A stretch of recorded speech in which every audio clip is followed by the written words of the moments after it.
नमस्कार सभी विद्यार्थियों का एक बार फिर से एग्री कोचिंग बाय विकास सर परिवार में स्वागत करता हूं। हम लोग रोज़ एग्रीकल्चर के बेहतरीन प्रश्नों के साथ मुलाकात करते हैं। जैसा कि आप लोगों को पता है, कृषि विज्ञान से संबंधित जितने भी एग्ज़ाम होते हैं, चाहे आईसीआर हो, BHU, FO, WO, agriculture supervisor, camp supervisor, agriculture TA, STA, Uttar Pradesh TGT, PGT, जो भी इस तरीके के एग्ज़ाम होते हैं उनकी तैयारी से संबंधित प्रश्नों को रोज़ाना लेकर आते हैं। प्यारे विद्यार्थियों, जितने भी आप लोग हमारे चैनल से जुड़े हुए हैं, सबका हम एग्री कोचिंग बाय विकास सर परिवार में स्वागत करते हैं। ये जो क्लास स्पेशल रूप से चलाई जा रही है, एग्रीकल्चर टीए, उत्तर प्रदेश टीजीटी, पीजीटी, इन सब एग्ज़ामों के लिए काफ़ी मोस्ट और इम्पोर्टेंट क्वेश्चन साबित होंगे। तो शुरू से लेकर लास्ट तक जरूर देखिएगा दोस्तों। कल तक हम लोग एनिमल हस्बेंड्री के 125 प्रश्नों को सॉल्व कर लिए थे। आज 126 से लेकर जितने भी क्वेश्चन एनिमल हस्बेंड्री से बनेंगे उनको सॉल्व करेंगे।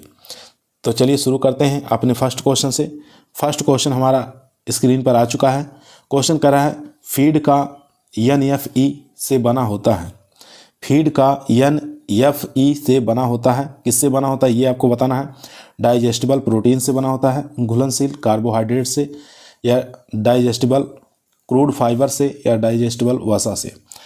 तो फीड का NFE जो है ये घुलनशील कार्बोहाइड्रेट से बना होता है। तो यहाँ पर बी ऑप्शन हमारा राइट आंसर हो जाएगा दोस्तों। यहाँ देख सकते हैं पशु चारे में NFE, जिसको नाइट्रोजन फ्री एक्सट्रैक्ट, यह घुलनशील कार्बोहाइड्रेट होता है। कार्बोहाइड्रेट का ज़्यादातर भाग हेमीसेलुलोज और कुछ भाग शर्करा का स्टार्च का बना होता है। ठीक है, याद रखेंगे, यहाँ से भी क्वेश्चन बहुत बार पूछा गया। क्वेश्चन नंबर दोस्तों 127 आपकी स्क्रीन पर आ चुका है। क्वेश्चन कह रहा है, मुर्गी पालन में प्रोटीन देने वाला सबसे उत्तम स्रोत कौन सा है। बोन मील है, राइस पॉलिश है, फिश मील है, या मीट मील है। तो यहाँ पर जो राइट आंसर हो जाएगा दोस्तों, सबसे उत्तम स्रोत जो हो जाएगा वो फिश मील हो जाएगा। यहाँ पर सी ऑप्शन यहाँ पर राइट आंसर हो जाएगा दोस्तों। यहाँ देखेंगे कुक्कुट आहार में प्रोटीन दो प्रकार के स्रोत माने जाते हैं। ठीक है, एक होता है वनस्पति स्रोत, यहाँ देख सकते हैं, दूसरा प्राणी स्रोत। वनस्पति स्रोत में मूंगफली की खली आ जाएगी, तिल की खली, सोयाबीन की खली, कोकोनट ऑयल मिल। ठीक है, प्राणी स्रोत में फिश मील आ जाएगा, इसके अंदर 52.7% प्रोटीन पाई जाती है। मीट मील आ जाएगा, रक्त मील आ जाएगा, बोन मील आ जाएगा, सिल्क वर्म प्यूपा आ जाएगा। ठीक है, ये सब आ जाएंगे इसके अंतर्गत। उसके बाद देखेंगे क्वेश्चन नंबर 128 नंबर क्वेश्चन कह रहा है, पशु शरीर में लोहे की मात्रा होती है। तो पशु शरीर में लोहे आयरन की मात्रा कितनी % होती है। 4%, 0.4%, या 0.04%, या 0.004%। तो यहाँ पर राइट आंसर हो जाएगा दोस्तों डी ऑप्शन, 0.004% होता है। डी ऑप्शन यहाँ पर राइट आंसर हो जाएगा। क्वेश्चन नंबर दोस्तों 129 आपकी स्क्रीन पर आ चुका है। क्वेश्चन कर रहा है, जुगाली करने वाले पशुओं में उनके पेट का कौन सा भाग भंडारण घर का कार्य करता है। रेटिकुलम, रूमन, ओमेजम, या एबोमेजम। तो इन चारों में से बताइए कौन सा राइट आंसर हो जाएगा। तो यहाँ पर जो राइट आंसर हो जाएगा दोस्तों वो हो जाएगा बी ऑप्शन, यानी कि रूमन। बी ऑप्शन यहाँ पर राइट आंसर हो जाएगा। यहाँ देख सकते हैं रूमन के बारे में, जुगाली करने वाले पशुओं में उनके पेट का अमाशय जो होता है भंडारण का कार्य करता है। यह 4 भागों में बटा होता है। ठीक है, यह कितने भागों में बटा होता है, 4 भागों में बटा होता है। यहाँ देख सकते हैं चारों भागों का नाम लिखा होगा, रोमंथिका, जालिका, ओमेजम और एवोमेजम। तो ये 4 भाग होते हैं इसके। यहाँ देखेंगे रोमंथिका जो होता है शिशु में अविकसित होता है। ठीक है, ये शिशु में क्या होता है, अविकसित होता है। और गाय भैंस में ये होता है। इसकी क्षमता जो होती है 150 से लेकर 200 किलोग्राम की होती है। जालिका की बात करें, गाय भैंस में 8 किलोग्राम, और बकरी और भेड़ के अंदर 2 किलोग्राम। याद रखेंगे। ओमेजम की बात करें, गाय भैंस में 19 किलोग्राम, और भेड़ और बकरी में 1 किलोग्राम। उसके बाद एवोमेजम की बात करेंगे, गाय और भैंस में 23 किलोग्राम, भेड़ और बकरी में 3 किलोग्राम। ये एग्जाम में पूछ सकता है यहाँ से, तो ये चारों के बारे में आपको याद होना चाहिए। एग्जाम में कहीं से भी पूछ सकता है। क्वेश्चन नंबर देखेंगे 130 नंबर क्वेश्चन कर रहा है, निम्नलिखित में से मेहसाना नस्ल का मूल स्थान यानी कि उत्पत्ति स्थान बताना है। कौन सा देश माना गया है। इंग्लैंड है, चीन है, अफ्रीका है, या भारत है। तो इसका राइट आंसर हो जाएगा भारत। ठीक है। महसाना का जो उत्पत्ति स्थान भारत माना गया है, भारत के जो महसाना क्षेत्र है, गुजरात का एरिया जो पड़ता है, वहीं पर इसका उत्पत्ति स्थान माना गया। तो डी ऑप्शन यहाँ पर राइट आंसर हो जाएगा दोस्तों। और भी कुछ भैंसें हैं, उनकी जो मूल स्थान है उनके बारे में देख लेते हैं। यहाँ देखेंगे दोस्तों, भैंस की नस्ल का नाम दिया हुआ है, दूसरी तरफ मूल स्थान यानी कि उत्पत्ति स्थान दिया हुआ। महसाना का उत्पत्ति स्थान महसाना गुजरात है। नागपुरी का उत्पत्ति स्थान नागपुर महाराष्ट्र में है। सूरती का बड़ौदा गुजरात के अंदर है। जाफराबादी की बात करें तो जाफराबाद काठियावाड़ क्षेत्र माना गया है। मुर्रा का हरियाणा, ठीक है, उत्पत्ति स्थान माना गया है। और दिल्ली और कुछ उत्तर प्रदेश राजस्थान से जो सटे हुए जिले हैं वहाँ पर भी देखने को मिलता है। इसके बाद देखेंगे क्वेश्चन नंबर 131 नंबर क्वेश्चन कर रहा है, निम्नलिखित में से कौन सी प्रजाति की बकरी जमुनापारी बकरी से समानता रखती है? महसाना, बीटल, बर्बरी या गंजम। तो इन चारों में से बताइए कौन सा राइट आंसर हो जाएगा। तो इसका जो राइट आंसर हो जाएगा बीटल, बी ऑप्शन यहाँ पर राइट आंसर हो जाएगा दोस्तों। यहाँ देख सकते हैं बीटल जो है यह जमुनापारी नस्ल से विकसित है। वर्ष में 1 या 2 या 3 बच्चे को जन्म देती है। मांस तथा दूध दोनों के लिए सर्वोत्तम है। गर्भकाल की बात करें तो 147 दिन का गर्भकाल होता है। यह लाल और भूरे रंग की तथा सफ़ेद धब्बे वाली बकरी होती है। इसके उत्पत्ति स्थान की बात करें तो गुरदासपुर पंजाब इसका उत्पत्ति स्थान माना गया है, याद रखेंगे। क्वेश्चन नंबर देखेंगे 132 नंबर क्वेश्चन आपकी स्क्रीन पर आ चुका है दोस्तों। क्वेश्चन कर रहा है, पाशमीना किस पशु से प्राप्त होता है? भेड़ से, बकरी से, भैंस से, याक से। तो पाशमीना सब लोग जानते हैं किससे प्राप्त होता है, बकरी से प्राप्त होता है। यहाँ पर बी ऑप्शन राइट आंसर हो जाएगा। यहाँ देखेंगे उत्तरी भारत में पाशमीना उत्पन्न करने वाली चांगथांगी और कश्मीरी बकरी की नस्लें पाई जाती हैं।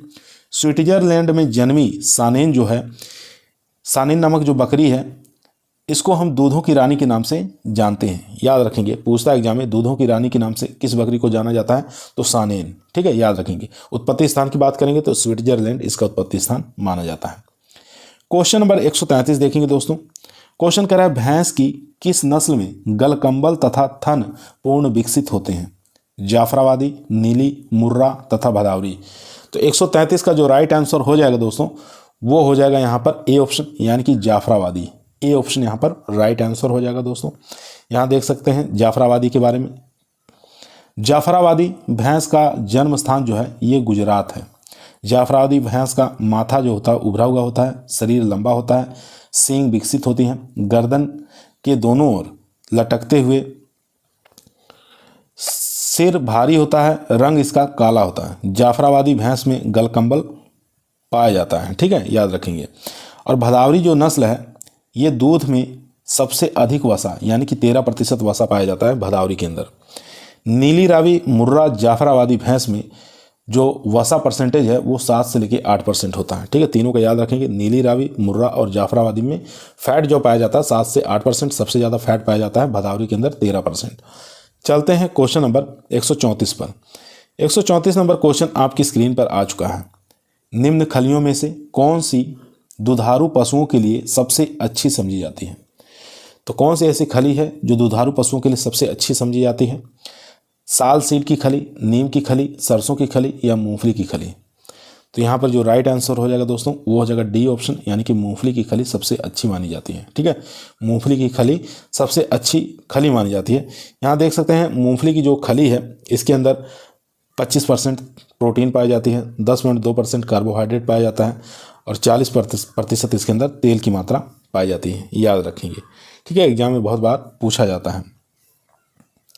चलते हैं क्वेश्चन नंबर 135 पर। 135 नंबर क्वेश्चन पर चलते हैं दोस्तों। यदि आप लोगों को वीडियो पसंद आ रही है तो लाइक करें, दोस्तों में शेयर करें, चैनल पर नए आए हैं तो सब्सक्राइब करना ना भूलिए।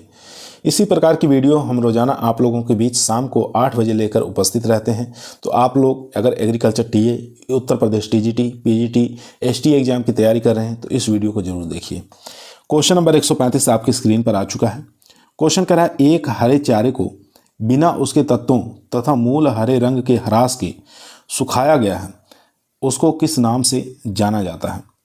साइलेज कहते हैं या हे कहते हैं या सॉइलेज कहते हैं या सूखा चारा कहते हैं। तो इन चारों में से बताइए किस नाम से जाना जाता है। तो इसका राइट आंसर हो जाएगा बी ऑप्शन, यानी कि हे के नाम से जानते हैं। ठीक है, हे के नाम से इसको जाना जाता है। हे के बारे में यहाँ देख लेंगे कि हे कहते किसे हैं।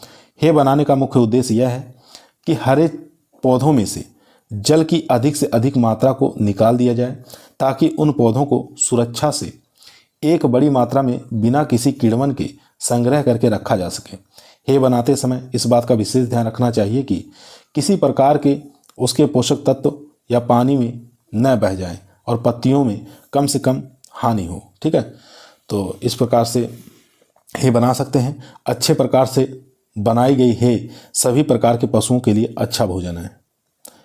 क्वेश्चन नंबर चलते हैं 136 नंबर क्वेश्चन कह रहा है, मोंटगोमरी जिला किस प्रजाति की गाय का मूल स्थान है? सिंधी गाय, साहिवाल गाय, मालवी गाय या राठी गाय? तो मोंटगोमरी जिला किसका उत्पत्ति स्थान माना गया है? तो यहाँ पर राइट आंसर हो जाएगा बी ऑप्शन, यानी कि साहिवाल का। कुछ और भी पशु हैं जिनका उत्पत्ति स्थान यहाँ पर देखेंगे, जो कि एग्जाम में बार बार पूछा जाता है। साहिवाल की बात करें तो मोंटगोमरी पाकिस्तान, लाल सिंधी की बात करें तो सिंध पाकिस्तान, मालवी की बात करें मालवा क्षेत्र मध्य प्रदेश, राठी की बात करें अलवर राजस्थान, गिर की बात करें काठियावाड़ गुजरात, देवनी का उत्पत्ति स्थान जो है हैदराबाद है, हरियाणा का हिसार रोहतक करनाल, ठीक है, गुड़गांव, ये सब आ जाएगा। उसके बाद क्वेश्चन नंबर देखेंगे 137। क्वेश्चन कह रहा है बर्बरी नस्ल है, बकरी की है, गाय की है, भैंस की है या भेड़ की है? तो बर्बरी जो नस्ल है दोस्तों वो हो जाएगी बकरी की। ए ऑप्शन यहाँ पर राइट आंसर हो जाएगा। अब यहाँ बकरियों की कुछ और नस्लें हैं जिनको हम देखेंगे। जैसे अगर दुधारू नस्लें पूछे बकरी की तो सबसे ज़्यादा दूध देने वाली सानेन है, जमुनापारी, बर्बरी, बीटल, मालाबारी, सूरती। ठीक है, ये सब बकरियां दुधारू नस्लें हैं।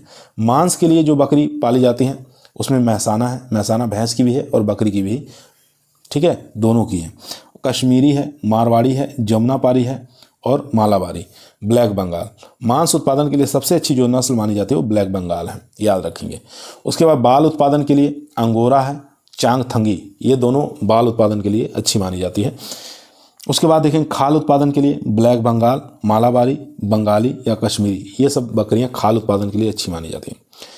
और यहाँ देखेंगे द्विकाजी, सभी दुधारू नस्लों के जो नर मेमने होते हैं, ठीक है, और इसमें द्विकाजी का मतलब होता है दूध भी प्राप्त हो और अच्छा मांस उत्पादन के लिए भी जानी जाती हो। क्वेश्चन नंबर चलते हैं 138 नंबर क्वेश्चन कर रहा है असील एक नस्ल है। तो असील एक नस्ल बताना, काफ़ी फेमस नस्ल है, बताना किसकी है? बत्तख की है, टर्की की है, मुर्गी की है या गिनी फाउल की क्या है? तो यहाँ पर राइट आंसर हो जाएगा मुर्गी की नस्ल है। ठीक है, असील, ये लड़ाई या मनोरंजन के रूप में इसका प्रयोग किया जाता है असील को। ये इसका उत्पत्ति स्थान जो है लखनऊ माना जाता है। सी ऑप्शन यहाँ पर राइट आंसर हो जाएगा दोस्तों। चलते हैं क्वेश्चन नंबर 139 पर। दोस्तों मुर्गी की और भी कुछ नस्लें हैं, उनको यहाँ देखेंगे। जैसे अंडा उत्पादन वाली नस्लें जो सबसे ज़्यादा अंडा देती हैं, वाइट लेग हॉर्न और मिदोर का।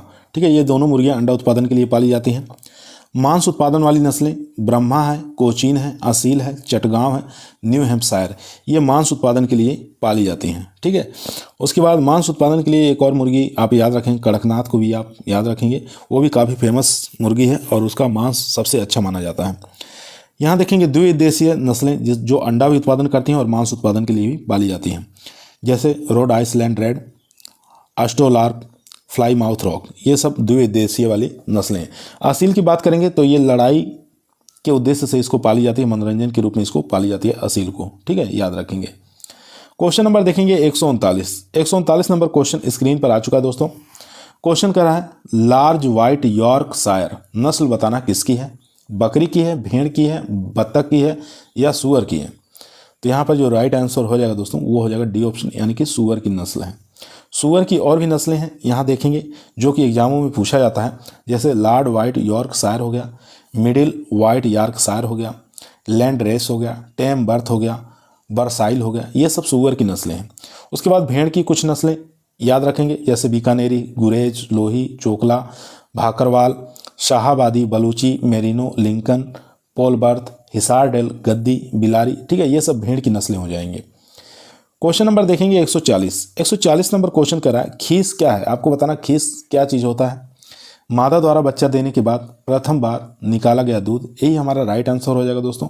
मादा द्वारा बच्चा देने के बाद प्रथम बार निकाला गया जो दूध होता है वही कोलोस्ट्रम कहलाता है, खीस कहलाता है। इसके बाद देखेंगे यहाँ पर खीस के बारे में। खीस जो मादा द्वारा बच्चा देने के तुरंत बाद आयन से प्राप्त होता है उसको खीस के नाम से जानते हैं। खीस जो होता है बच्चों में रोग प्रतिरोधक क्षमता विकसित करता है, याद रखेंगे, ये भी क्वेश्चन आया हुआ है। उसके बाद यहाँ देखें, खीस में दूध की अपेक्षा 2 गुना कैसीन पाई जाती है, 2 से 6 गुना एल्ब्यूमिन पाई जाती है, 12 से लेके 15 गुना ग्लोबोमिन पाई जाती है और प्रोटीन की मात्रा पाई जाती है, और 9 गुना से अधिक मात्रा कैरोटीन की पाई जाती है, 17 गुना से अधिक आयरन की मात्रा पाई जाती है। ठीक है, तो यहाँ देखेंगे कितनी मात्रा अधिक पाई जाती है खीस के अंदर। उसके बाद देखेंगे क्वेश्चन नंबर 141 नंबर क्वेश्चन कह रहा है 400 किलोग्राम वाली भैंस, यहाँ भैंस के बारे में पूछ रहा है, प्रतिदिन 10 लीटर दूध देती है तो कितने रातब प्रतिदिन आवश्यकता होती है। यहाँ देखेंगे 3.5 किलोग्राम, 4.5 किलोग्राम, 5.5 किलोग्राम या 6.5 किलोग्राम। तो यहाँ तो आवश्यकता होगी 4 किलोग्राम। ठीक है, ऑप्शन में है नहीं 4 किलोग्राम, इसलिए हम बी ऑप्शन के साथ जाएंगे 4.5 किलोग्राम। वैसे 4 किलो की आवश्यकता होगी, क्यों होगी अभी हम बता दे रहे हैं। यहाँ देखेंगे दुग्ध उत्पादन के लिए दिए गए रातब यानी कि दाना, अगर गाय है, गाय 1 किलो दाना अगर दे रहे हैं तो 3 लीटर दूध उत्पादन पर दे रहे हैं। ठीक है, गाय के लिए 1 किलो दाना देना है, 3 लीटर अगर दूध दे रही है तो। अगर भैंस की बात करें तो भैंस को 1 किलोग्राम दाना देना है तब जब 2.5 लीटर दूध उत्पादन कर रही है तब। ठीक है, तो यहाँ पर 10 लीटर पूछा था, तो 10 लीटर जब दूध दे रही है भैंस तो कितना हम दाना उसको देंगे, 4 किलोग्राम दाना प्रतिदिन दिया जाता है। तो इसलिए ऑप्शन में 4 किलो था नहीं, इसलिए 4.5 किलोग्राम के साथ हम चले जाएंगे। ठीक है, याद रखिए, अगर जीवन निर्वाह के लिए दिए जाने वाला राशन जैसे बछड़ा है, बछिया है, देसी गाय है तो उसको 1 किलोग्राम प्रतिदिन देंगे। अगर संकर गाय है, जैसे संकर गाय हो, बैल हो, सांड या भैंस, ठीक है, तो इसके लिए हम 1.5 किलोग्राम प्रतिदिन देंगे। ये जीवन निर्वाह के लिए हम बता रहे हैं। यहाँ पर क्वेश्चन नंबर देखेंगे 142 नंबर क्वेश्चन कह रहा है, निम्नलिखित में से कौन सी नस्ल संसार में सबसे अधिक दुग्ध उत्पादन करती है। तो कौन सी ऐसी नस्ल है संसार के अंदर, पूरे विश्व के अंदर सबसे ज़्यादा दूध उत्पादन करती है। Jersey, Lal Sindhi, red Dane, Holstein Friesian. Holstein Friesian D option यहाँ पर राइट आंसर हो जाएगा। ठीक है, ये कितना उत्पादन करती है होल्स्टीन फ्रीजियन, 6150 लीटर। ठीक है, प्रति ब्यांत 6150 लीटर प्रति ब्यांत दुग्ध उत्पादन करती है। होल्स्टीन फ्रीजियन कहाँ की है, तो हॉलैंड की है। ठीक है, इसका उत्पत्ति स्थान हॉलैंड माना गया है। चलिए और भी गायों के बारे में देख लेते हैं। जर्सी का दुग्ध उत्पादन आपको याद रखना है, कितना देती है, 4000। ठीक है, जर्सी कितना देती है, 4000 लीटर प्रति ब्यांत, आपको याद रखना है। आयरशायर के बारे में याद होना चाहिए, उसका भी दुग्ध उत्पादन अच्छा होता है। आयरशायर जो कि स्कॉटलैंड की है, उसका दुग्ध उत्पादन होता है 4840 लीटर। ठीक है, आयरशायर का। और ब्राउन स्विस, ठीक है, ब्राउन स्विस का भी आपको याद रखना है। तो ब्राउन स्विस जो है ये भी स्विट्जरलैंड के, इसका भी दुग्ध उत्पादन 5250 लीटर होता है। ठीक है, 5250 लीटर ब्राउन स्विस का दुग्ध उत्पादन होता है। चलते हैं क्वेश्चन नंबर 143 पर। क्वेश्चन नंबर दोस्तों 143 आपकी स्क्रीन पर आ चुका है। क्वेश्चन कह रहा है, निम्नलिखित में से किस राज्य को देश की पोल्ट्री कैपिटल समझा जाता है। तो कौन से राज्य को देश की पोल्ट्री कैपिटल के रूप में समझा जाता है। आंध्र प्रदेश, उत्तर प्रदेश, मध्य प्रदेश, राजस्थान। तो यहाँ पर जो राइट आंसर हो जाएगा दोस्तों वो हो जाएगा आंध्र प्रदेश को अपने देश की पोल्ट्री कैपिटल के रूप में समझा जाता है। ए ऑप्शन यहाँ पर राइट आंसर हो जाएगा। यहाँ देखेंगे आंध्र प्रदेश को देश का पोल्ट्री कैपिटल कहा जाता है क्योंकि आंध्र प्रदेश में पोल्ट्री की संख्या और अंडा उत्पादन में प्रथम स्थान रखता है। ठीक है, इसलिए इसको कैपिटल कहा जाता है। उसके बाद यहाँ देखेंगे 5 राज्य पोल्ट्री की संख्या में, पोल्ट्री की संख्या की बात करें तो प्रथम स्थान पर आंध्र प्रदेश, दूसरे पे तमिलनाडु, तीसरे पे महाराष्ट्र, चौथे पे कर्नाटक, पांचवें पश्चिम बंगाल। अंडा उत्पादन की बात करें तो आंध्र प्रदेश प्रथम स्थान पर है, दूसरे पे तमिलनाडु, तीसरे पे महाराष्ट्र, चौथे पंजाब, पांचवें पे केरल। ठीक है, इस प्रकार से आप याद कर लेंगे जो कि एग्जाम में बहुत बार पूछा जाता है। उसके बाद देखेंगे क्वेश्चन नंबर 144 नंबर क्वेश्चन कह रहा है, निम्न युग्मकों में से कौन सा सुमेलित नहीं है। इसमें से कौन सा सुमेलित नहीं है ये आपको बताना है। ठीक है, तो यहाँ देखेंगे भैंस का क्या प्रजाति जमुनापारी है, यही फर्स्ट ऑप्शन ही हमारा गलत हो गया क्योंकि भैंस का जो प्रजाति है जमुनापारी नहीं है, मुर्रा, भदावरी, मैसाना, सुरती। ठीक है, इस प्रकार की अगर प्रजाति पूछता तो भैंस की हो जाते। तो यह जमुनापारी जो है ये किसकी है, ये बकरी की है। ठीक है, बकरी की है, याद रखेंगे। और सबसे लंबी, सबसे ऊंची कद वाली बकरी होती है, इसका उत्पत्ति स्थान इटावा क्षेत्र माना गया। बाकी गाय का जो प्रजाति गंगा तीरी है, बकरी बरबरी है, भेड़ बीकानेरी, ये सब ठीक है। यहाँ पर ए ऑप्शन हमारा राइट आंसर हो जाएगा दोस्तों। इसके बाद यहाँ देखेंगे जमुनापारी भैंस की प्रजाति नहीं बल्कि बकरी की प्रजाति है, इटावा इसका उत्पत्ति स्थान माना गया है। जो ये जमुनापारी जो बकरी है ये द्विकाजी नस्ल है, ठीक है, बकरियों की द्विकाजी नस्ल है, याद रखेंगे। क्वेश्चन नंबर देखेंगे 46 नंबर क्वेश्चन कह रहा है सीप जो है, भेड़ जो है, इसका पालन जो है कब स्टार्ट किया गया था? 7700 BC में या 7500 BC में, 6000 BC में या 4400 BC में? तो भेड़ जो पालन है ये 7700 BC में स्टार्ट कर दिया गया था। ए ऑप्शन यहाँ पर राइट आंसर हो जाएगा दोस्तों। ए ऑप्शन यहाँ पर राइट आंसर हो जाएगा दोस्तों। बहुत बार एग्जाम में क्वेश्चन पूछा गया है। उसके बाद क्वेश्चन नंबर देखेंगे 147। क्वेश्चन नंबर 147 दोस्तों आपकी स्क्रीन पर आ चुका है। क्वेश्चन कह रहा है भारतीय ऊँट है, इसमें से बताना भारतीय ऊँट कौन सा है? एकल कुबड़ वाले भारतीय ऊँट होते हैं या 2 कुबड़ वाले भारतीय ऊँट होते हैं या 3 कुबड़ वाले या इनमें से कोई नहीं? तो यहाँ पर राइट आंसर हो जाएगा एकल कुबड़ वाले जो ऊँट होते हैं ये भारतीय होते हैं, और 2 कुबड़ वाले जो ऊँट जो होते हैं ये कहाँ पाए जाते हैं? ये मंगोलियन ऊँट होते हैं, ठीक है। क्या होते हैं? मंगोलियन ऊँट होते हैं, मंगोलिया के ऊँट होते हैं, 2 कुबड़ वाले होते हैं, याद रखेंगे। यहाँ देख सकते हैं कि भारतीय ऊँट जो होते हैं एकल कुबड़ वाले होते हैं, जबकि 2 कुबड़ वाले ऊँट जो होते हैं ये मंगोलिया में होते हैं, याद रखेंगे। उसके बाद क्वेश्चन नंबर देखेंगे 148 नंबर क्वेश्चन कह रहा है निम्न में से गाय की कौन सी दोहरी उद्देशीय नस्ल है?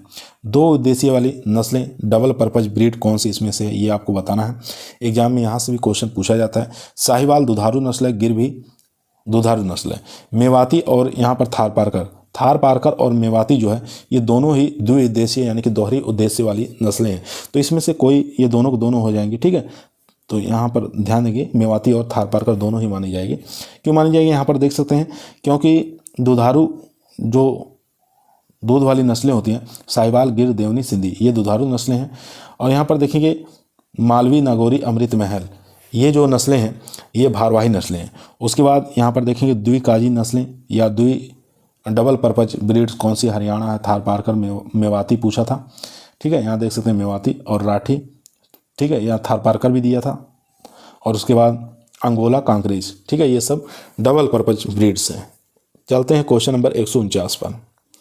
149 नंबर क्वेश्चन कह रहा है मुर्गियों में अंडा बनते समय जनन तंत्र के किस भाग में सर्वाधिक समय बिताता है? तो अंडा जो है सबसे अधिक समय कौन से जनन तंत्र के भाग में बिताता है, ये आपको बताना है। मैग्नम में या इस्थमस में, योनि में, गर्भाशय में? तो यहाँ पर डी ऑप्शन राइट आंसर हो जाएगा। यूट्रस के अंदर सबसे अधिक समय बिताता है। एग्जाम में पूछा गया था, आरपीएससी के एग्जाम में 2020 में क्वेश्चन पूछा गया है। यहाँ देखेंगे मांस उत्पादन के उद्देश्य से जो पाली जाती है मुर्गियाँ उसको ब्रायलर के नाम से जानते हैं, ठीक है। मांस उत्पादन के लिए जो भी मुर्गी पाली जाती हैं उसको हम ब्रायलर के नाम से जानते हैं, ये आपको याद रखना है। क्वेश्चन नंबर 150 नंबर क्वेश्चन कह रहा है ऊँटनी में बच्चा देने की प्रक्रिया कहलाती है? कविंग कहलाती है, किडिंग कहलाती है, फोलिंग कहलाती है या फरोइंग कहलाती है? तो काफ़ी अच्छा इंपॉर्टेंट क्वेश्चन है, ये भी आरपीएससी राजस्थान लोक सेवा आयोग 2020 में पूछा गया है क्वेश्चन। तो 150 का जो राइट आंसर हो जाएगा वो हो जाएगा सी ऑप्शन, फॉलिंग कहलाती है। सी ऑप्शन यहाँ पर राइट आंसर हो जाएगा दोस्तों। यहाँ देख सकते हैं ऊँटनी में बच्चा देने की प्रक्रिया को फॉलिंग के नाम से जानते हैं, ठीक है। उसके बाद गाय और भैंस में बच्चा देने की प्रक्रिया को हम कल्विंग के नाम से जानते हैं, ठीक है, याद रखेंगे। और मुर्गी में बच्चा देने की प्रक्रिया को हैचिंग के नाम से जानते हैं। क्वेश्चन नंबर देखेंगे 151 नंबर क्वेश्चन आपकी स्क्रीन पर आ चुका है। क्वेश्चन कह रहा है राजस्थान के जैसलमेर, गंगानगर और बीकानेर जिले में पाई जाने वाली गाय की एक प्रमुख नस्ल कौन सी है? ठीक है, राजस्थान के कौन से जिले में, जैसलमेर, गंगानगर और बीकानेर जिलों में कौन सी गाय की एक प्रमुख नस्ल पाई जाती है? चलिए ऑप्शन देख लेते हैं।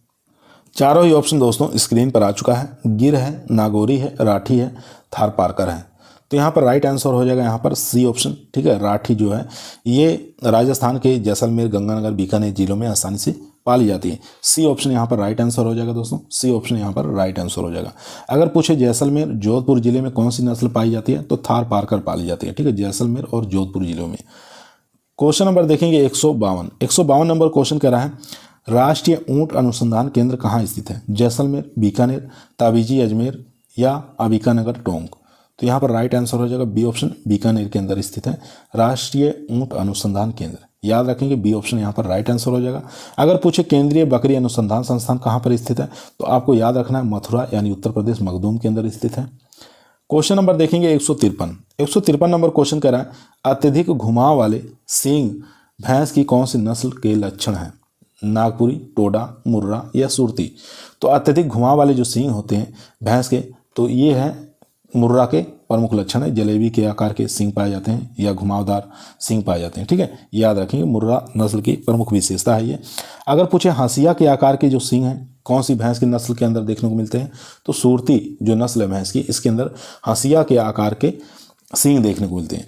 अगर पूछे एग्जाम में सफ़ेद आँख, वॉल आइस, नीली रावी जो नस्ल है भैंस की, इसके जो आंखें होती हैं वो सफ़ेद आंखें होती हैं। ठीक है, याद रखेंगे, ये भी एग्जाम में पूछा गया है। उसके बाद क्वेश्चन नंबर देखेंगे 154 नंबर क्वेश्चन कह रहा है मुजफ्फरनगरी नस्ल है, काफ़ी फेमस नस्ल है। यहाँ देख सकते हैं अभी करंट का एग्जाम जो हुआ था, ये उत्तर प्रदेश टीजीटी 2021 के अंदर ये क्वेश्चन पूछा गया है। 2020 में आरपीएससी यानी कि लोक सेवा आयोग राजस्थान ने भी इस क्वेश्चन को पूछा है। मुजफ्फरनगरी नस्ल किसकी है? भेड़ की है, बकरी की है, भैंस की है या ऊँट की है? तो यहाँ पर भेड़ की ब्रीड है, याद रखेंगे। इसकी खासियत क्या है इसको भी आप लोग देख लेंगे। मुजफ्फरनगरी एक प्रकार की भेड़ की नस्ल है। यह भारत के सबसे बड़ी और सबसे ज़्यादा मटन उत्पादन करने वाली जाति है। ठीक है, सबसे बड़ी होती है और सबसे ज़्यादा मटन उत्पादन करने वाली नस्ल है मुजफ्फरनगरी। इसका जन्म स्थान मुजफ्फरनगर यानी कि पश्चिमी उत्तर प्रदेश का जिला जो है ये माना गया है। क्वेश्चन नंबर 155 नंबर क्वेश्चन कह रहा है उन्नत नस्ल के बकरे का वीर्य संग्रह किया जा सकता है। तो कितने टेम्परेचर पर इसको संग्रहित किया जाता है ये आपको बताना है, जो कि एग्जाम में पूछा जाता है। -196 डिग्री सेंटीग्रेड, -96, -166, -66। तो यहाँ पर राइट आंसर हो जाएगा ए ऑप्शन। ठीक है, -196 डिग्री सेंटीग्रेड पर संग्रहित किया जाता है, ए ऑप्शन यहाँ पर राइट आंसर हो जाएगा। दोस्तों चलते हैं क्वेश्चन नंबर 156 पर। एग्जाम में एक और क्वेश्चन यहाँ से पूछा जाता है कि जो आर्टिफिशियल वेजाइना जो है इसका टेम्परेचर कितना होता है? तो 42 डिग्री सेंटीग्रेड आपको याद रखना है। आर्टिफिशियल वेजाइना का टेम्परेचर कितना होता है? 42 डिग्री सेंटीग्रेड होता है, याद रखेंगे। मुर्गी की लेगहॉर्न जो नस्ल है ये प्रसिद्ध है, किस लिए प्रसिद्ध है ये आपको बताना है। तो यहाँ पर फर्स्ट ऑप्शन है मांस के लिए, भारी शरीर के लिए, अंडा उत्पादन के लिए या अंडा और मांस दोनों के लिए। तो यहाँ पर 156 का जो राइट आंसर हो जाएगा दोस्तों सी ऑप्शन हो जाएगा, अंडा उत्पादन के लिए ये प्रसिद्ध, सी ऑप्शन यहाँ पर राइट आंसर हो जाएगा। यहाँ देखेंगे मुर्गी की लेगहॉर्न जो नस्ल है अंडा उत्पादन के लिए प्रसिद्ध है। मुर्गी की जो ब्रॉयलर नस्ल है, ठीक है, ब्रॉयलर जो नस्ल है ये मांस उत्पादन के लिए पाली जाती है। असील जो नस्ल है इसको लड़ाई के लिए, मनोरंजन के रूप में पाला जाता है। और कड़कनाथ जो नस्ल है मुर्गी की ये काले रंग के मांस उत्पादन के लिए पाली जाती है। क्वेश्चन नंबर देखेंगे 157 नंबर क्वेश्चन कह रहा है मुर्गी के अंडे में कवच होता है। कुल अंडे के भार का 8 से 11%, कुल अंडे के भार का 11 से 14%, कुल अंडे के भार का 15 से 18% या कुल अंडे के भार का 22 से 25%। तो यहाँ पर राइट आंसर हो जाएगा कुल अंडे के भार का 8 से 11%, ए ऑप्शन यहाँ पर राइट आंसर हो जाएगा। दोस्तों ए ऑप्शन यहाँ पर राइट आंसर हो जाएगा। यहाँ देख सकते हैं मुर्गी के अंडे में कवच कुल अंडे का भार का 8 से 11% होता है। एल्ब्यूमिन यानी कि सफ़ेद वाला जो भाग होता है अंडे का वो 60% होता है। याल की बात करें जो येलो कलर जो पीला रंग होता है अंडे का भार का वो 30% होता है। ठीक है, ये आपको याद रखना है। उसके बाद क्वेश्चन नंबर देखेंगे 158 नंबर क्वेश्चन कर रहा है मेरिनो निम्न में से किसकी नस्ल है? बकरी की मेरिनो नस्ल है, भेड़ की है, सुअर की है या भैंस की है? तो मेरिनो काफ़ी फेमस नस्ल है दोस्तों, ये हो जाएगी यहाँ पर भेड़ की नस्ल है, सीप की है, बी ऑप्शन यहाँ पर राइट आंसर हो जाएगा। दोस्तों भेड़ की कुछ अन्य नस्लें आपको याद रखना है जैसे राम बुलेट, गद्दी, लोरी, चोकला, नेलोर, शाहाबादी। ठीक है, ये सब भेड़ की नस्लें हो जाएंगे। बकरी की नस्लें आपको याद रखना है अंगोरा है, सानेन है, टोगनबर्ग है, एल्पाइन है, एल्गोनेवियन है, बीटल है, ये सब बकरी की नस्लें हो जाएंगी। क्वेश्चन नंबर देखेंगे 159 नंबर क्वेश्चन कह रहा है शरीर के कौन से रंग से भदावरी भैंस को पहचाना जाता है? तो भदावरी जो भैंस की नस्ल है इसको किस रंग से पहचानते हैं? काला रंग होता है, तांबिया होता है, हल्का काला या धूसर होता है? तो कॉपर कलर का होता है, तांबिया कलर का होता है, बी ऑप्शन यहाँ पर राइट आंसर हो जाएगा। क्वेश्चन नंबर 160 आपके स्क्रीन पर आ चुका दोस्तों। क्वेश्चन करा निम्नलिखित में से गाय के किस शरीर भाग पर गलकंबल होता है? तो गाय के किस शरीर भाग पर गलकंबल होता है ये आपको बताना है। पिछली टांगों के मध्य, सींगों के मध्य या अगली टांगों के मध्य या गर्दन के नीचे? तो यहाँ पर जो राइट आंसर हो जाएगा वो हो जाएगा डी ऑप्शन, यानी कि गर्दन के नीचे गलकंबल पाया जाता है। याद रखेंगे जो कि एग्जाम में पूछा जाता है, तो आपको बताना है गर्दन के नीचे। ठीक है, क्वेश्चन नंबर चलते हैं 161 नंबर क्वेश्चन स्क्रीन पर आ चुका है। क्वेश्चन कह रहा है शरीर के कौन से रंग से भदावरी भैंस को पहचाना जाता है। अभी अभी क्वेश्चन आया था, लेकिन ये 2 बार क्वेश्चन पूछा गया। वो 2018 में पूछा गया था, फिर उसके बाद NSCGL एग्री ट्रेनिंग स्टोर, इसमें 2019 में ये क्वेश्चन पूछा गया है। ठीक है, तो यहाँ पर अभी बताएं कॉपर रंग से इसको भदावरी को पहचान की जा सकती है। इसका रंग कैसा होता है? तांबे की कलर का होता है। तो बी ऑप्शन यहाँ पर राइट आंसर हो जाएगा दोस्तों। क्वेश्चन नंबर देखेंगे, यहाँ देखेंगे मुर्रा जो है, भैंस जो है, इसका रंग कैसा होता है? गहरे काले रंग का होता है। ठीक है, और यहाँ पर भदावरी जो होता है इसका तांबिया कलर होता है, याद रखेंगे। मैसाना जो भैंस है, ये इसका जो दुग्ध काल होता है ये लंबे समय तक होता है, याद रखेंगे। पूछा जाता है कि कौन सी भैंस की नस्ल ऐसी है जिसका दुग्ध काल सबसे लंबा समय तक होता है, तो मैसाना आपको याद रखना है। क्वेश्चन नंबर देखेंगे 162 नंबर क्वेश्चन स्क्रीन पर आ चुका है। क्वेश्चन कह रहा है TDN का विस्तार रूप है। TDN का विस्तार रूप आपको बताना क्या हो सकता है? तो टोटल डाइजेस्टेबल न्यूट्रिएंट होता है। ए ऑप्शन है हमारा राइट आंसर हो जाएगा दोस्तों। देख सकते हैं कितनी बार क्वेश्चन पूछा गया। 2019 में पूछा गया, 2018 में उत्तर प्रदेश PGT के अंदर, 2016 में पूछा गया। तो ए ऑप्शन आपको याद रखना है, यहाँ से भी क्वेश्चन बहुत बार पूछा गया है। तो एग्रीकल्चर टीए के अंदर कहीं से भी क्वेश्चन पूछा जा सकता है, तो आपको बढ़िया से तैयार होकर जाना है एग्जाम के लिए। यहाँ देखेंगे TDN का विस्तार रूप क्या है? टोटल डाइजेस्टेबल न्यूट्रिएंट हो गया। उसके बाद कुल सुपाच्य पोषक तत्व, जिसको टोटल डाइजेस्टेबल न्यूट्रिएंट, एक जानवर को फीड के सापेक्ष ऊर्जा वैल्यू को इंगित करता है। पशुओं को रातब में 17% पाच्य प्रोटीन। ठीक है, पशुओं को रातब में कितना परसेंट? 17% पाच्य प्रोटीन, जिसको DCP के नाम से जानते हैं। 7% कुल पाच्य प्रोटीन, जिसको TDN के नाम से जानते हैं, देना चाहिए। उसके बाद क्वेश्चन नंबर 163, निम्न में से कौन सा रंग साहिवाल गाय के शरीर का होता है? तो साहिवाल जो गाय है, इसका रंग बताना है किस कलर का होता है। चलिए ऑप्शन देख लेते हैं। चारों ही ऑप्शन दोस्तों आपके स्क्रीन पर आ चुका है। यहाँ देखेंगे लाल रंग, सफ़ेद रंग, काला रंग या काले पर सफ़ेद रंग। तो साहिवाल का जो रंग है वो किस रंग का होता है? वो होता है लाल रंग होता है। ए ऑप्शन यहाँ पर राइट आंसर हो जाएगा दोस्तों। लाल रंग जो होता है साहिवाल रंग का प्रमुख लक्षण होता है। ठीक है, उसके बाद देखेंगे लाल सिंधी का, ये भी लाल भूरा होता है। नागौरी का सफ़ेद होता है। थारपारकर का सफ़ेद होता है। राठी का भी सफ़ेद होता है। तो ये 3 नस्लों का आपको याद रखना, सफ़ेद होता है, नागौरी, थारपारकर और राठी का। इसके बाद क्वेश्चन नंबर देखेंगे 164 नंबर क्वेश्चन कह रहा है जमुनापारी बकरी का प्रजनन क्षेत्र निम्न में से कौन सा है? चक्करनगर है, चंपा है, मधुबनी है, अलीगढ़ है। तो यहाँ पर राइट आंसर हो जाएगा चक्करनगर। ठीक है, ए ऑप्शन यहाँ पर राइट आंसर हो जाएगा दोस्तों। यहाँ देख सकते हैं जमुनापारी बकरी का प्रजनन क्षेत्र जो है चक्करनगर है।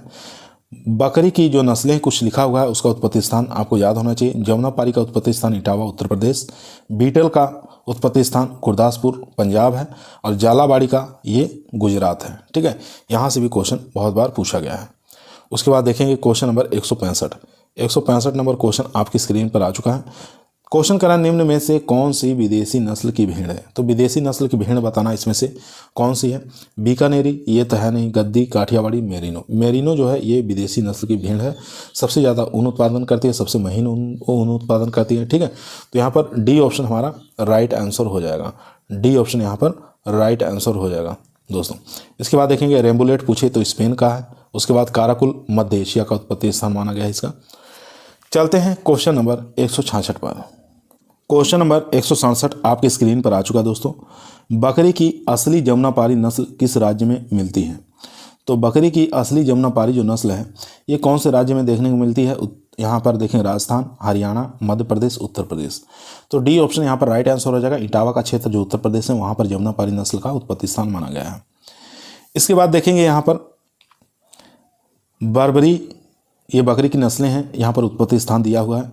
तो बर्बरी जो बकरी है इसका उत्पत्ति स्थान उत्तर प्रदेश और राजस्थान माना गया है। बीटल का गुरदासपुर पंजाब, सूरती का सूरत बड़ौदा गुजरात माना गया है। जखराना का बहड़ोल अलवर माना गया है। मारवाड़ी का मारवाड़ राजस्थान, और सिरोही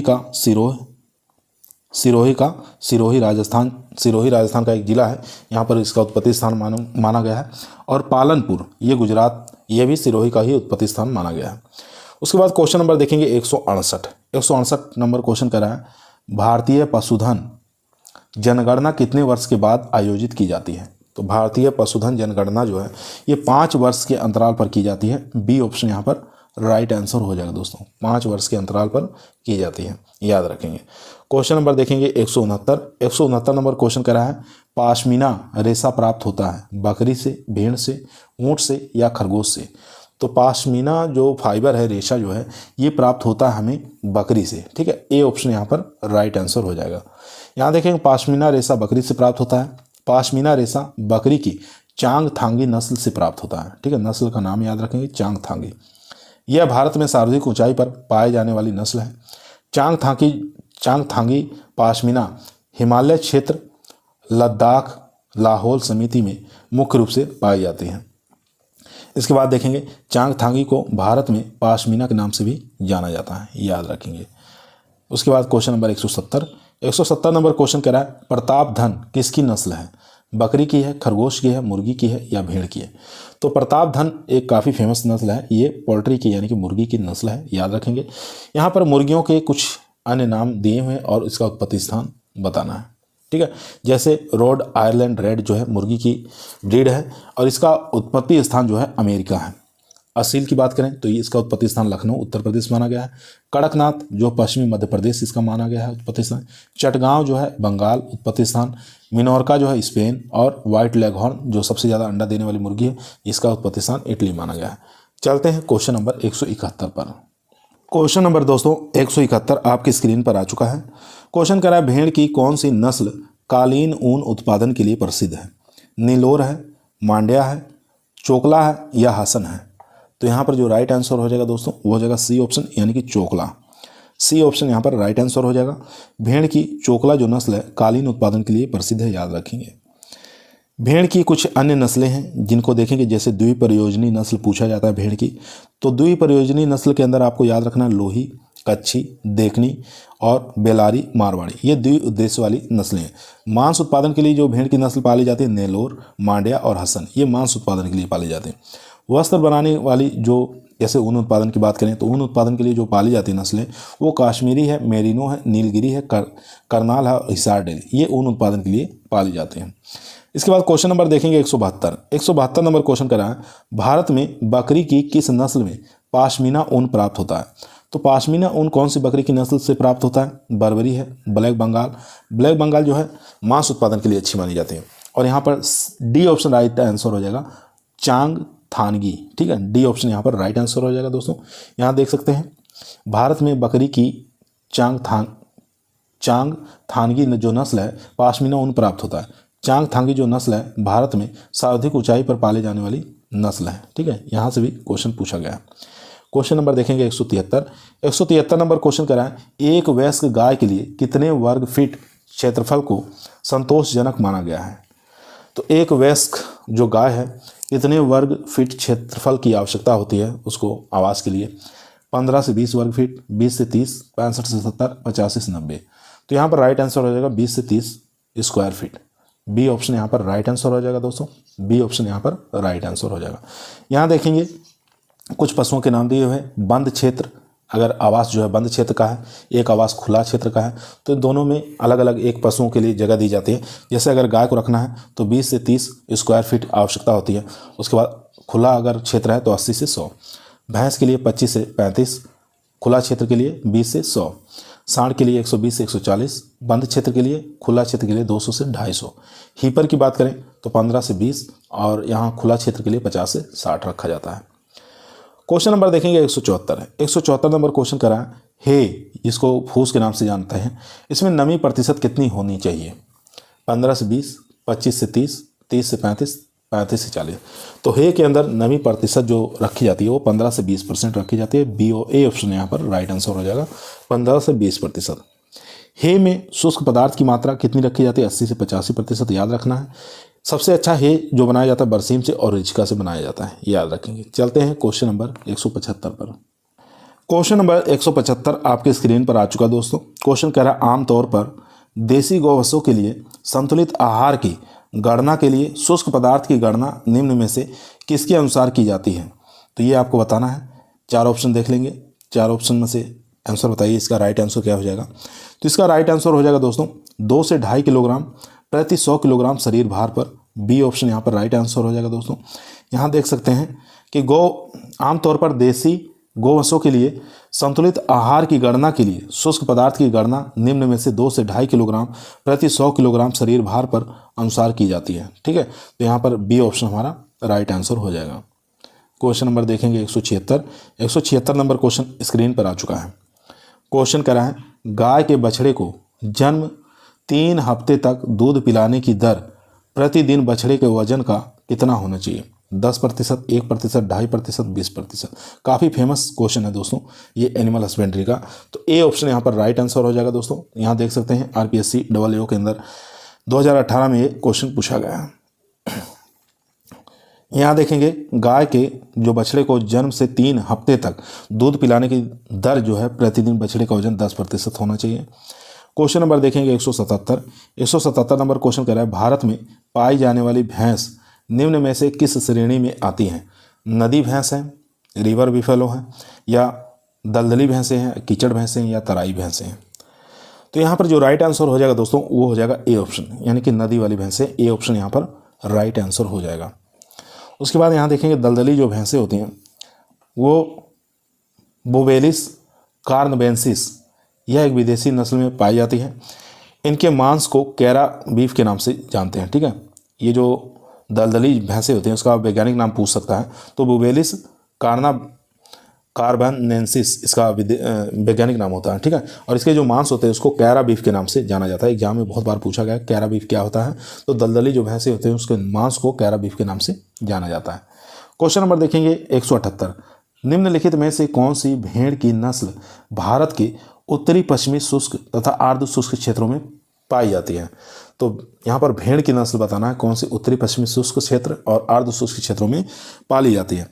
तो यहाँ देखेंगे ऑप्शन गंजम है, गद्दी है, चोकला है, या मांड्या है। तो यहाँ पर राइट आंसर हो जाएगा चोकला। सी ऑप्शन यहाँ पर राइट आंसर हो जाएगा दोस्तों। चोकला को ही राजस्थान के अंदर इसको राजस्थान की मेरिनो के नाम से जानते हैं दोस्तों, याद रखेंगे। राजस्थान की मेरिनो कौन सी नस्ल? चोकला को कहते हैं। चोकला का स्थानीय नाम द्वापर भी होता है, स्थानीय नाम इसको द्वापर के नाम से भी इसको जाना जाता है। द्वापर याद रखेंगे, स्थानीय नाम है इसका चोकला का, याद रखेंगे। चलते हैं क्वेश्चन नंबर 179 पर। क्वेश्चन नंबर 179 आपके स्क्रीन पर आ चुका दोस्तों। Which on the following Asian content in sorghum result in animal toxicity? Asian जो कि ज्वार के अंदर देखने को मिलता है, जो एक अगर पशुओं को अधिक मात्रा में खिला दिया जाता है तो उसमें जहर का काम करता है, विषैले का काम करता है। तो कितनी मात्रा से अधिक, कितने ppm से अधिक मात्रा नहीं होनी चाहिए? 100 ppm, 200 ppm, 250 ppm या 300 ppm? तो यहाँ पर जो राइट आंसर हो जाएगा दोस्तों वो हो जाएगा 200 ppm से अधिक मात्रा नहीं दिया जाता है। तो यहाँ पर बी ऑप्शन राइट आंसर हो जाएगा दोस्तों। बी ऑप्शन यहाँ पर राइट आंसर हो जाएगा। ठीक है, क्वेश्चन नंबर चलते हैं 180 नंबर क्वेश्चन कह रहा है भेड़ में सींग होने की स्थिति का उदाहरण इनमें से कौन सा है? तो भेड़ में सींग होने की स्थिति का उदाहरण इसमें से बताना है कौन सा है। तो यहाँ पर राइट आंसर हो जाएगा सेक्स लिंकेज। ठीक है, सी ऑप्शन यहाँ पर राइट आंसर हो जाएगा लैंगिक सहवर्तिता। सी ऑप्शन यहाँ पर राइट आंसर हो जाएगा। यहाँ देख सकते हैं भेड़ में सींग होने की स्थिति का उदाहरण जो है इनमें से क्या है? सेक्स लिंकेज यानी कि लैंगिक सहवर्तिता है।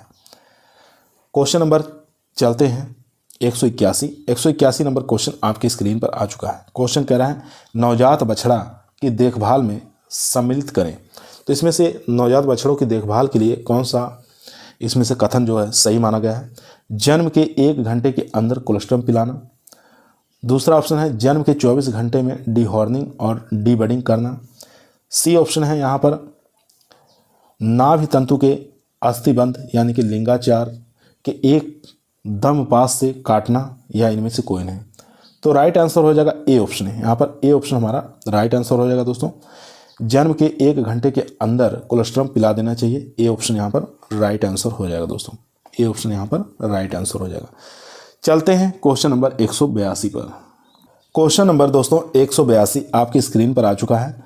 क्वेश्चन करा गद्दी किस पशु की नस्ल है? गद्दी बताना किस पशु की नस्ल है? भेड़ की है, सूअर की है, बकरी की है, या भैंस की है? तो गद्दी जो नस्ल है दोस्तों ये हो जाएगी भेड़ की नस्ल है, सीप की ब्रीड है। ए ऑप्शन यहाँ पर राइट आंसर हो जाएगा दोस्तों। यहाँ पर देखेंगे और भी भेड़ की कुछ नस्लें हैं जिनको आपको याद रखना है, जो कि एग्रीकल्चर टीए के एग्जाम में काफ़ी ज़्यादा संभावना है पूछने की। गद्दी जो है भेड़ की नस्ल है। भेड़ की अन्य नस्लें जैसे हिमालयन नस्लें जो हैं गद्दी और भाकरवाल, ठीक है, पूछ सकता है इसमें से कौन सी हिमालयन नस्लें हैं, तो गद्दी और भाकरवाल जो है ये हिमालयन नस्लें हैं। पश्चिमी नस्लें आपको बताना है तो लोही, बीकानेरी, चोकला और मुजफ्फरनगरी, ये सब पश्चिमी नस्लें हैं। दक्षिणी नस्लें आपको याद रखना है नेलोर और डेक्कन, ये दक्षिणी नस्लें हैं। पूर्वी नस्लें शाहाबादी और हिसारडेल, ये पूर्वी नस्लें हैं। और उसके बाद विदेशी नस्लें मेरिनो और राम्बुलेट, ये सब विदेशी नस्लें हो जाएंगी। क्वेश्चन नंबर चलते हैं दोस्तों 183 पर। 183 नंबर क्वेश्चन कह रहा है निम्न में से गाय की कौन सी नस्ल भार संबंधी कार्यों के लिए नहीं है।